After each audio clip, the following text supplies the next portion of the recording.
every fucking day I wake up and I don't want to do some fucking shit, I'm like, okay, man, do you want to be a bitch today? Do you want to feel like a little bitch? Do you want to walk around all day knowing that you could, but you didn't? I can sugarcoat anything. I understand that guy. I understand exactly where you're coming from. That is your personal opinion, and I totally get that. But there's very few people in this world who want to do a job like that. And it takes a different kind of mindset. Is it tear gas appropriate? I don't know. How hard that training is, I don't expect anybody to understand it, but 1%. But the loud voices of this world are the 99% who don't understand exactly what you have to do. That's why when I speak and you don't understand me, it's probably a good thing. Because that probably means I'm in an area of life that you're not in, which is fine. That's why I don't judge people. And this guy right here judging that, unless you've been there and done that, and you really can't speak about it unless you're in those situations that are so hard that it takes a special human being to get through them. And that's why I don't try to convince people otherwise. I understand that why you're confused. I understand why you say things like that. I'm not saying anything bad about that. I understand it. But also, what you don't understand, what you fail to understand, is the other side, that you need people like that. You need the Elon Musks. You need the David Goggins. You need some of these Navy SEALs, some of these other people. You need those people. And they forget that. And it takes a very, very unique person and unique mind to do some of these jobs that are necessary in this world. That's the problem. That's the problem. And that's a problem that I've always had. Is that right there. Is that with even some of the most trained people in the world fall back on that. It's easy to talk about. Like I said, when you go through it once, it's a perishable skill. Hardness, mental hardening, mental toughness, it's a perishable skill. Just because you went through some training once and you got through it, doesn't mean it lasts fucking forever. And that's where most people hated me in my life, because I realized that. You don't just say, oh, I got it, I'm checked off, I'm good for the rest of my life. That's why you have to recall. You recall on fucking everything. And you definitely must recall when it comes to the mind. That is one of the biggest requalifications you must have.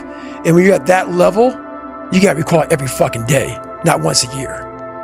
So, I had run a 100-mile race, and I think it was about 6 years. I had, some heart surgeries. I had maybe some questioning in my mind about, I call it part-time savage. I started kind of going through this. I started getting, a little bit injuries, a little bit of this, a little bit, things that back in the day never slowed me down.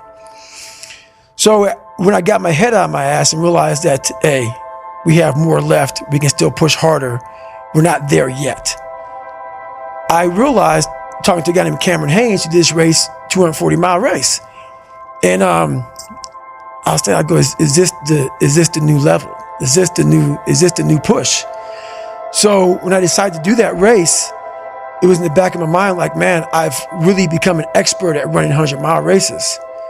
So for me, this was the new level, the 200+ mile race. And what was so amazing about that, as you probably read in the book, I had a hard time the first time doing it. I came back and did better. But what's amazing about the human mind is that it becomes your new norm. Like to think that I can run 200 miles, 240 miles, and that becomes like running 50. I never thought that was possible. This is why I'm always pushing that limit, because I know that within pushing these limits, there's always more. So I end up doing almost like back-to-back 200-mile runs. When the 200-mile race, 240-mile race was hard at once, it became something that was very easy after I figured it out. So that's why that happened. So the crazy thing about that, in that spot, so I got lost the first time. I got seriously sick, was off course. So basically, I bed down about 12 hours. Then I got back in the race. So I was still part of the official race now. So the first time I got lost, I got sick, got lost, got back in the race after 12 hours of being out of the race. So now I get to about 200 and some odd miles and I'm sick as hell. Can't breathe, high altitude pulmonary edema, totally jacked up. And now the doctor tells me, if you get off course now and you go to the doctor, you won't be able to come back and finish the race. So I had to make a call. Like, you know what, I'm pretty messed up, got off. So this is where you're talking about. I'm literally laying in bed and I'm feeling better. And I thought, honestly, I swear to God, I thought that someone was speaking to me. I thought it was Jennifer. It was like, you're not done yet, motherfucker. And I'm like, what the fuck is this? It was actually probably my subconscious saying, get your ass back out there. So I wake Jennifer up. I'm like, hey, how much time do we have until the cutoff? I know that I'm already, DNF'd. So no matter what happens here, I'm not going to be an official finisher of this race. This isn't for glory. No.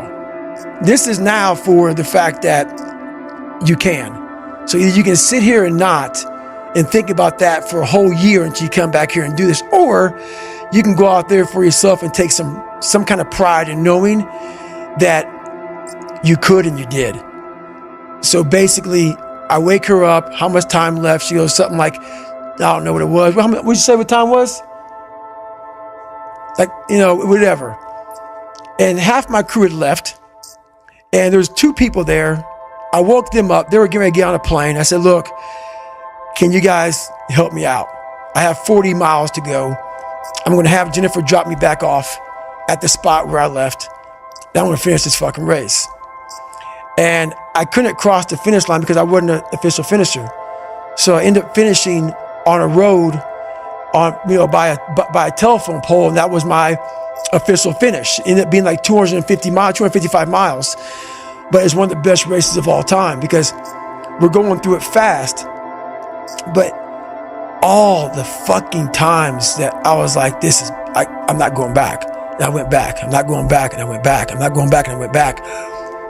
It showed me even more of what we have as humans, if we're willing to go there and we're willing to push that extra step. And like I say, I always tell people, a lot of people, man, how do you do what you do? At the end of the day, I ask myself one question: can I take one more step? And usually the answer is yes.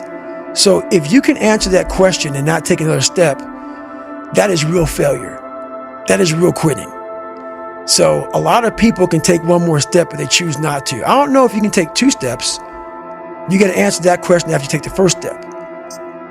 But I can always take one more step. So if I choose not to, that's on me. And I got to live with that.